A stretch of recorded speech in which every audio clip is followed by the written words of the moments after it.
नमस्कार मित्रांनो, साई मराठी ह्या चॅनलमध्ये तुमचे अगदी मनपूर्वक स्वागत आहे. मन धागा धागा जोडते नवा या मालिकेच्या येणाऱ्या काही भागांमध्ये अतिशय मनोरंजक ट्विस्ट आपल्यासमोर लवकरच दिसून येणार आहे.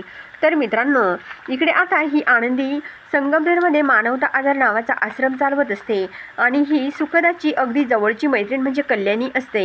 इकडे आता जेव्हा सुखदाचे आईवडील हे आश्रमामध्ये येतात तेव्हा सुखदाची आई आनंदीला सांगते, अगं आनंदी, जेव्हापासून सुखी ही नाशिकला गेली ना तेव्हापासून एक कॉलसुद्धा केला नाही. इतकी कशी तिकडे बिझी झाली तेच कुणाला ठाऊक असे. पण आता ही सुखदाची आई ह्या आनंदीला सांगते. त्यावर आनंदी बोलते की मला मॅडमचा कॉल येत असतो, परंतु मॅडम माझ्याशी खूप काही थोडंच बोलतात, जास्त काही बोलत नाही असे. पण आनंदी ही या आभाला आणि सुखदाच्या वडिलांना सांगते.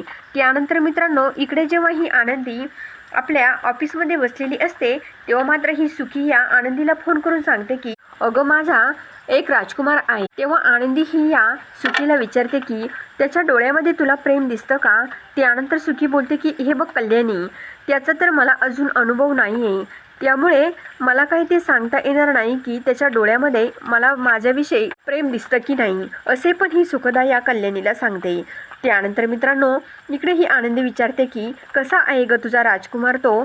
तर आता इकडे ही सुखी बोलते की एक नंबरचा खडूस आहे माझा राजकुमार, परंतु माझी तब्येत बरी नसताने तो माझी खूप काही काळजी घेतो ग.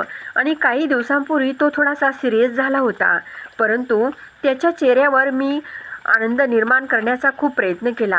आता तो कुठेतरी सिरियस राहत नाही आणि त्याच्या चेहऱ्यावर आता त्यांच्या घरच्यांना वेगळाच एक आनंद दिसतोय, त्यामुळे त्याच्या घरचे माझ्यावर सर्वजण खूप खुश आहे असे. पण ही सुखदा या आनंदीला सांगते. ते ऐकून आनंदी खूप खुश होते, परंतु मित्रांनो, आनंदीला माहीत नसते की तो दुसरा तिसरा कोणीच नसून तो माझा सार्थकच आहे. हे काही आनंदीला सत्य माहीत नसतं. दुसरीकडे असं बघायला मिळतं की मित्रांनो, सुखदाचे आईवडील या आनंदीकडे आता नाशिकला या आनंदीला या आश्रमासाठी ग्रँड मिळण्यासाठी पाठवणार असतात आणि त्यामुळे आता आनंदीला सुखदाचे आईवडील खूप या नाशिकला जाण्यासाठी आग्रह करत असतात. परंतु मित्रांनो, आनंदी ही या सुखदाच्या आईवडिलांना स्पष्टपणे सांगते की नाही, मी नाशिकला जाऊ शकत नाही. कारण आनंदीला माहीत असते की आपण जर नाशिकला गेलो आणि हे जर सत्य सर्व सार्थकला कळलं आणि माझ्या आईवडिलांना दादा वहिनींना जर हे कळलं तर मला पुन्हा येऊन देणार नाही आहे आणि खूप मोठा गुंतागुंतीचा प्रश्न आहे, त्यामुळे मी काही नाशिकला जाणार नाही असे. पण ही आनंदी स्वतःच्या लग्नाचा फोटो हातामध्ये घेत बोलते. इकडे तर आता ह्या सुखदाचे आईवडील खूप टेन्शनमध्ये आलेले असतात.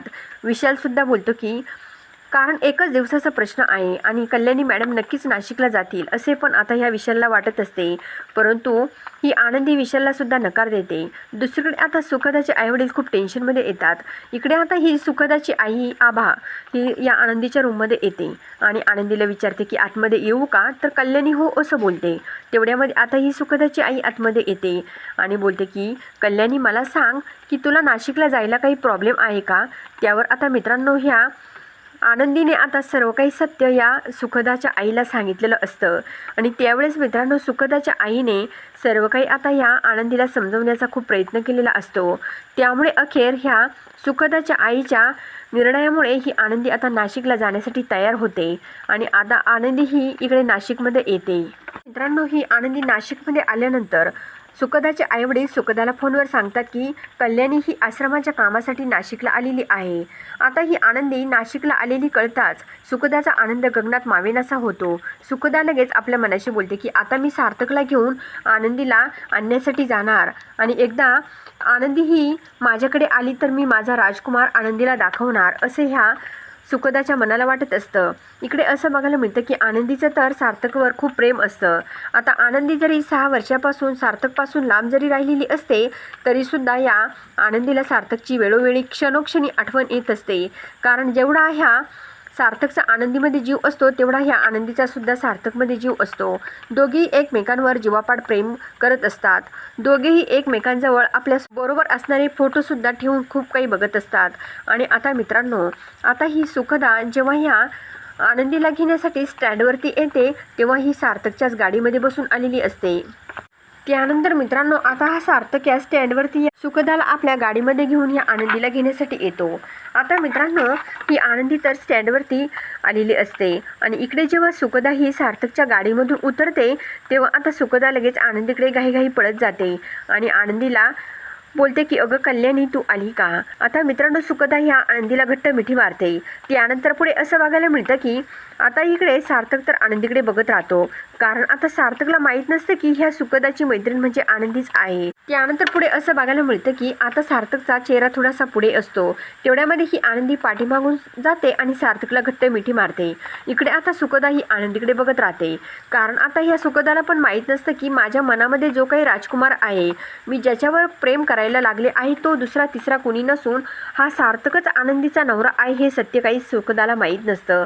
जेव्हा ही आनंदी या सार्थकला जाऊन घट्ट मिठी मारते तेव्हा तर सुखदा या आनंदी व सार्थककडे बघत राहते, कारण मित्रांनो 6 वर्षामधून सार्थक व आनंदी एकमेकांना भेटलेले असतात आणि दोघे एकत्र आलेले असतात।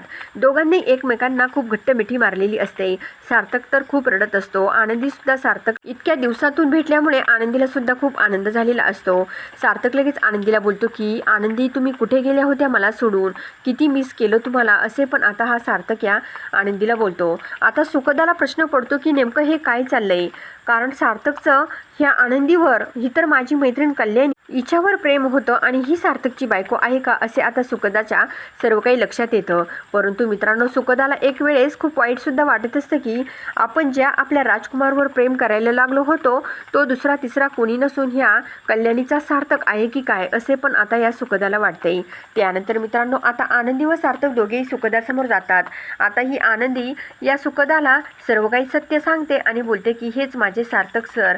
तेव्हा सार्थक सुद्धा या सुखदाला बोलतो की ज्या मुलीमुळे माझ्या चेहऱ्यावरील आनंद गेला होता ना, तीच ही मुलगी म्हणजे माझी आनंदी असे पण आता सार्थक या सुखदाला सांगतो। तेव्हा मात्र मित्रांनो सुखदाचा चेहरा थोडासा नाराज होतो, कारण मित्रांनो ही सुखदा ज्यावर प्रेम करायला लागलेली असते तो हा सार्थक आता आनंदीच्या प्रेमामध्ये पूर्णपणे वेडा झालेला असतो आणि दोघेही आता एका ठिकाणी आलेले असतात। तर मित्रांनो आता ह्या सुखदाला सर्व सत्य समजल्यानंतर हे सुखदा आता सार्थकला काय बोलणार आणि आनंदी सार्थक आता पुन्हा एकत्र येणार का हे बघण्यासाठी आपल्या साई मराठी ह्या चॅनलला नक्की सबस्क्राईब करा, लाईक करा आणि व्हिडिओ बघितल्याबद्दल धन्यवाद।